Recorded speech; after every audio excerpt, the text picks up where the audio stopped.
Olá, o Jornal da Unifra está no ar e destaca para vocês informações do Centro Universitário Franciscano. Acadêmicos e professores analisam o mercado de trabalho e as possibilidades de atuação de jornalistas e publicitários no 13º Fórum de Comunicação do Centro Universitário Franciscano. A polêmica que envolve a identificação no rótulo de alimentos que contenham produtos transgênicos. A obrigatoriedade já está em vigor, mas a Associação Brasileira das Indústrias de Alimentação diz que vai recorrer da decisão. Em busca de novos talentos literários, o concurso Prado Vepo recebe inscrições de candidatos. E para quem vai fazer o vestibular de inverno do Centro Universitário Franciscano, dicas para ajudar os candidatos a irem bem na prova de matemática.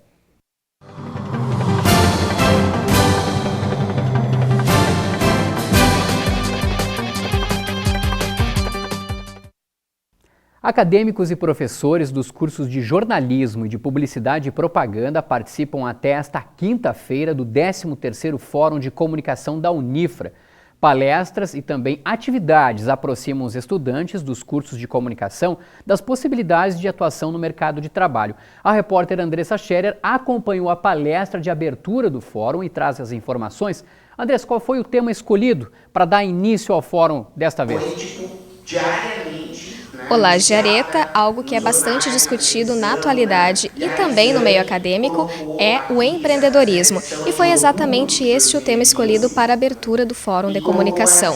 O convidado foi o publicitário Matheus Montenegro, que falou sobre as verdades ocultas de se empreender. Matt, como é mais conhecido, é fundador do barbaruiva.com, um portal que inclui 3 iniciativas distintas voltadas à área de educação. Nós começamos com um mercado livre de cursos online e de cursos presenciais, que hoje funciona há quase 6 anos já. E a partir dele a gente criou uma iniciativa para o mercado corporativo que funciona como se fosse um YouTube corporativo mesmo, chama Aio. E junto a isso, essas 2 iniciativas, a gente entrega de volta, como uma forma de colaboração, um blog de empreendedorismo. As pessoas que estão formando em publicidade ou em comunicação social, elas podem porventura achar que o empreender delas é abrir um escritório de publicidade, de design, de qualquer coisa do tipo. Mas na verdade você pode buscar diversas outras coisas onde você aplica os conhecimentos acadêmicos que você ganhou e que não necessariamente significa ter uma agência de publicidade. Em torno de 150 estudantes se inscreveram para o fórum. Neste ano, o tema geral escolhido para nortear as palestras foi "Ideias se transformam em grandes oportunidades". A comunicação se expandiu de um jeito muito intenso. Assim. Na verdade, quem escolhe um curso de comunicação não tem ao certo que eu vou ser jornalista de jornal, de TV ou de internet, ou vou ser apresentador.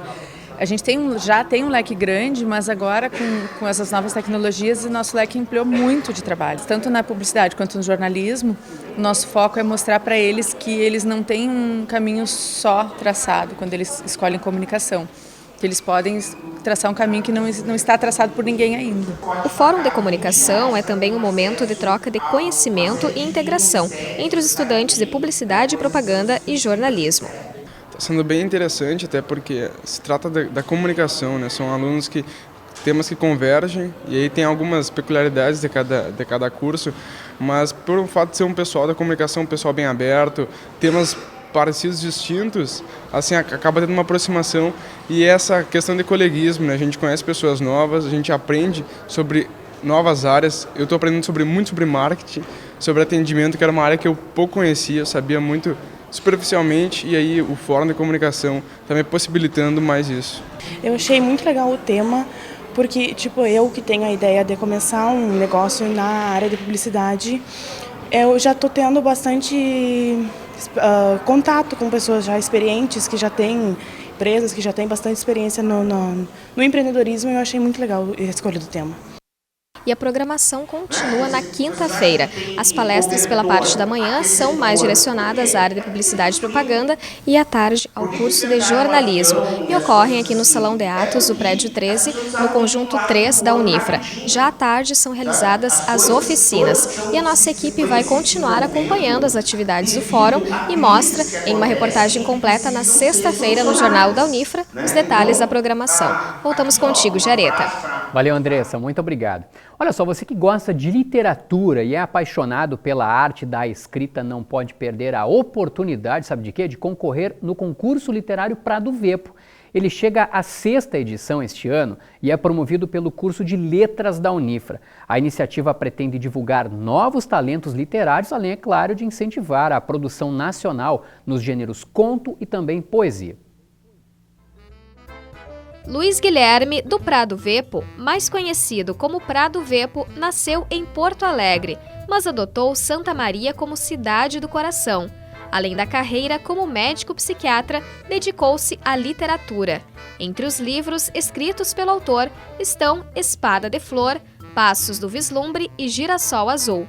Para homenagear Prado Vepo, o curso de Letras da Unifra promove a cada 2 anos o concurso que leva o nome do escritor.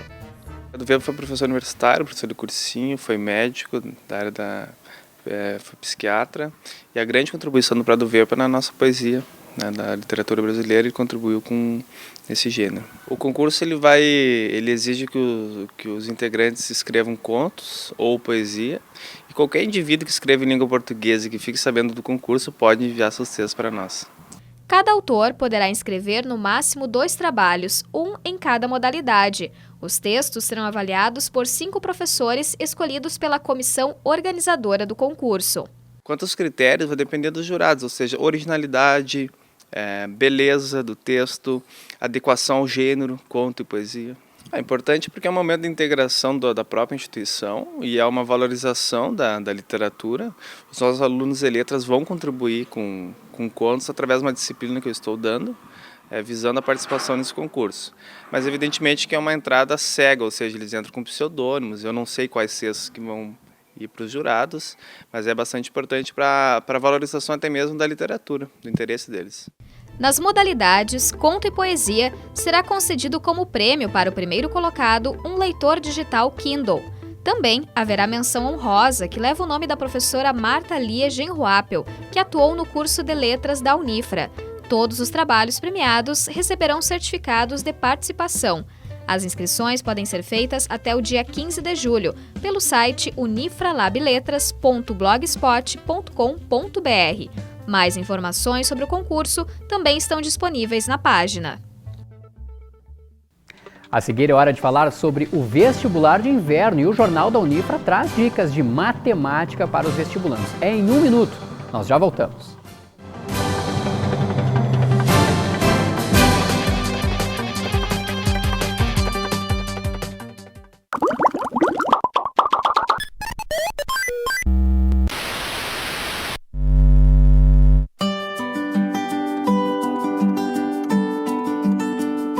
Ela conquista tudo que eu não consegui conquistar. Quero que ele seja um grande homem, né? Tenha um futuro brilhante pela frente.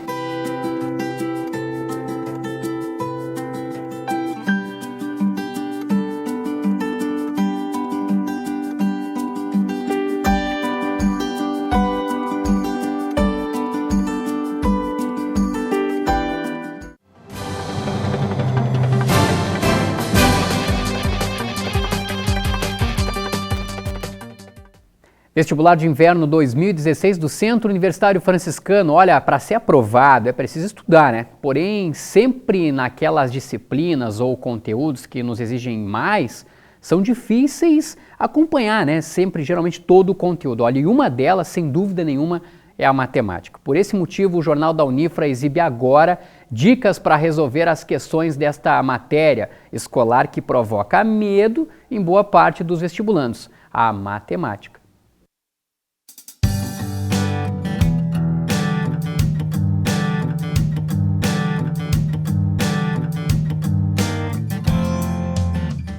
Olá pessoal, meu nome é Guilherme, sou professor do curso de Matemática do Centro Universitário Franciscano. Estarei aqui hoje passando algumas dicas para o vestibular de inverno. Vamos começar aqui com a função do primeiro grau, um assunto muito importante que sempre cai nas provas da Unifra, né? Então nós temos uma função do primeiro grau ax mais b, onde o a é o coeficiente angular e o b é o coeficiente linear. O a indica se a função é crescente, né? Ou decrescente. Se o a é maior que zero, a função é crescente. E se o a é menor que zero, a função é decrescente. O b indica onde o gráfico intercepta o eixo do y e a raiz da função onde o gráfico intercepta o eixo do x. Já na função quadrática, que é a função de segundo grau, nós temos aqui a função ax² mais bx mais c. Se o a é positivo, a função é crescente, é uma parábola com a concavidade para cima. E se o a é negativo, a função é decrescente, uma parábola com a concavidade para baixo. Vale ressaltar que o c indica onde o gráfico intercepta o eixo do y, tá? E nós temos o x do vértice, ok? E como é que se calcula o x do vértice? Menos b sobre 2a e o y do vértice menos delta sobre 2a, ponto de mínimo e ponto de máximo, respectivamente.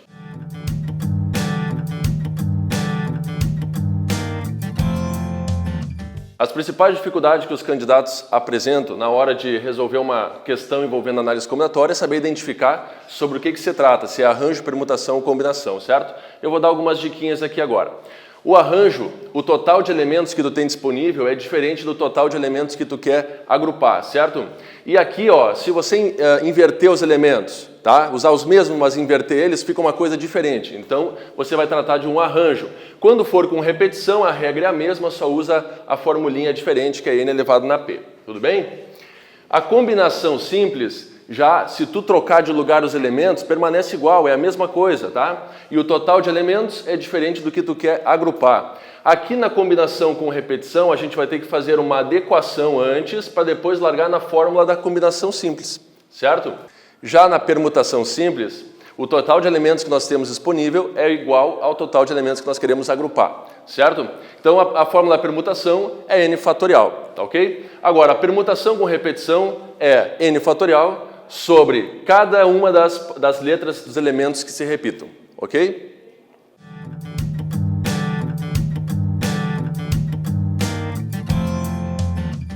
Outro assunto importante é a geometria espacial, certo? Começando pela fórmula de Euler, vértices mais faces menos arestas igual a 2, que serve para qualquer poliedro convexo. Outros sólidos importantes é o prisma, pirâmide, cilindro e cone. Para vocês não precisarem decorarem um horror de fórmulas, né? Vamos pensar da seguinte forma: o volume do prisma é a área da base vezes a altura. O volume da pirâmide, ó, tem bico, a área da base vezes a altura sobre 3. O cilindro não tem bico, a área da base vezes a altura. O cone tem bico, a área da base vezes a altura sobre 3.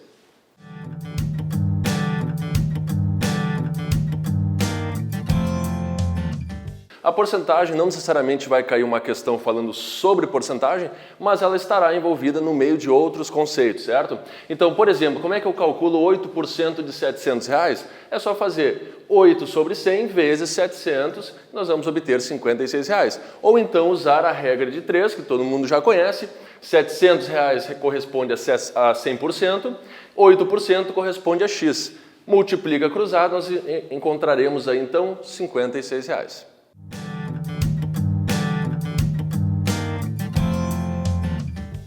Na próxima edição do Jornal da Unifra, nós vamos exibir as dicas sobre o conteúdo de biologia. Olha, quem vai fazer o vestibular de inverno e tem dificuldade nesta disciplina deve aproveitar as dicas que vamos exibir, hein? Agora o Jornal da Unifra destaca a atração do Estúdio Cultural desta quinta-feira e é hora de descobrirmos o que é que o Jefferson Andrade preparou para rodar na tela da TV Unifra. Olá, Jefferson! E aí, Jareta, tu tá vendo esse violão aqui? Pois então, ele tem muita história. Esse é o violão do Matheus Leal, que é um músico de São Gabriel, que mora em Santa Maria e que é o convidado do Estúdio Cultural dessa semana. A história desse violão e outras histórias acompanharão no Estúdio Cultural. É isso aí, Jareta. Nessa quinta-feira, às 7h30 da noite, eu e o Matheus te esperamos no Estúdio Cultural. Vai daí! O seu Chico está no cerne, o sol lhe sobra um corunilho. Tomou já de tanto inverno que já está quase tordilho. Legal, olha só, a seguir a polêmica que envolve a identificação no rótulo de alimentos que contenham produtos transgênicos. Antes você acompanha a previsão do tempo para os próximos dias.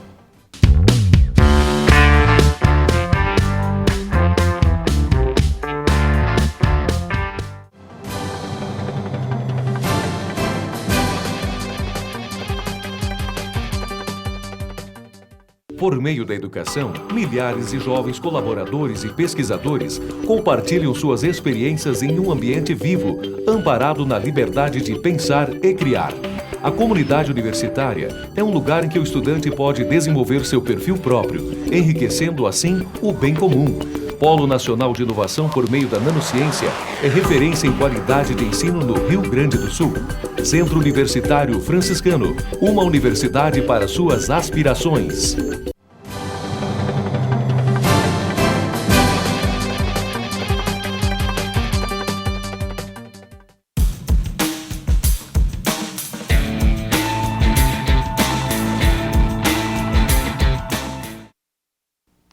A Estação Ecológica do Taim completa 30 anos em julho deste ano. A área de conservação integral da natureza, localizada no extremo sul do estado, é o tema do Unifra Entrevista desta sexta-feira. Capivaras, centenas de espécies de aves, jacarés e muito verde. O Taim na visão de quem recentemente esteve por lá. Professora do curso de Engenharia Ambiental e Sanitária da Unifra, Noeli Júlia de Vasconcelos, conta o que ela e os alunos viram na aula inaugural do curso neste semestre, realizada na Estação Ecológica. O corpo docente do curso de Engenharia Ambiental e Sanitária pensou para esse ano fazer uma atividade, uma aula inaugural, num ambiente aberto e atrativo e que oportunizasse a esses alunos conhecer um dos ambientes mais importantes para o Rio Grande do Sul. Tinham momentos que paravam para discutir questões climáticas do local, que influenciam na fauna e na flora de lá. A vegetação toda que tem lá e a riqueza da fauna. Então não eram exatamente aulas, mas eram momentos de discussão a respeito daquele ambiente para fazer com que os alunos conhecessem o que ainda não conheciam e soubessem da importância daquele local. Olha, eu tenho certeza de que você vai gostar, hein? O Unifra Entrevista vai ao ar na próxima sexta-feira, a partir das 6 da tarde, aqui na TV Unifra. A partir de agora, os alimentos que contenham produtos transgênicos têm de ser identificados no rótulo. A determinação foi feita pelo Supremo Tribunal Federal. Para a Associação Brasileira das Indústrias de Alimentação, a contaminação involuntária de ingredientes, desde a produção até a distribuição dos alimentos, pode trazer problemas às empresas em caso de fiscalização. A entidade quer a manutenção do limite de 1% de componentes geneticamente modificados para a rotulagem e vai recorrer da decisão tomada pelo Supremo Tribunal Federal. Pela decisão, todos os produtos transgênicos devem conter na embalagem o triângulo amarelo com a letra T, que identifica que o produto foi modificado geneticamente. Desde 2012, apenas os que têm mais de 1% de elementos transgênicos na composição, como óleos comestíveis, temperos e até papinhas para bebês, precisavam ter o símbolo, o que deixava os consumidores sem saber o que estavam comprando. Não sabe se essa aqui é transgênica ou não? Não sei. Tu sabe se o transgênico faz bem ou mal para a saúde? Também não sei se faz bem ou mal. Não tenho realmente muita segurança que aquilo é efetivamente seguro ou não, ou que estão sendo prestadas as informações corretas. E tem que estar esclarecido, né? Não sabe o que, ninguém precisa saber o que realmente cuidar, né? Isso devia ter uma campanha pública melhor divulgado, melhor controlado, né? A decisão de obrigar a rotulagem partiu do Supremo Tribunal Federal, o maior órgão do judiciário no país, mas não esgota a questão. Um projeto de lei que tramita no Senado acaba com a exigência do símbolo da transgenia para vários produtos. Uma pesquisa divulgada na semana passada nos Estados Unidos afirma que os transgênicos não fazem mal à saúde. Ainda assim, entidades de defesa do consumidor afirmam que todos têm direito à informação. O consumidor está no seu artigo 5º da Constituição e no artigo 6º do Código de Defesa do Consumidor, direito à informação, que é o princípio da boa-fé, da confiança, da transparência, para que a relação de consumo seja harmônica e segura, que proteja a vida e principalmente a saúde do consumidor. Então, tu excluir uma informação vital para o processo decisório do consumidor quando adquire um produto ou serviço é um retrocesso que não podemos admitir de forma alguma. Segundo o Ibope, mais de 70% da população querem saber se o produto é transgênico. O Jornal da Unifra vai ficando por aqui. Você também pode conferir a nossa programação, sabe onde? No nosso canal do YouTube, o Unifra Online. Aproveita e acessa lá. Um grande abraço a todos e até mais.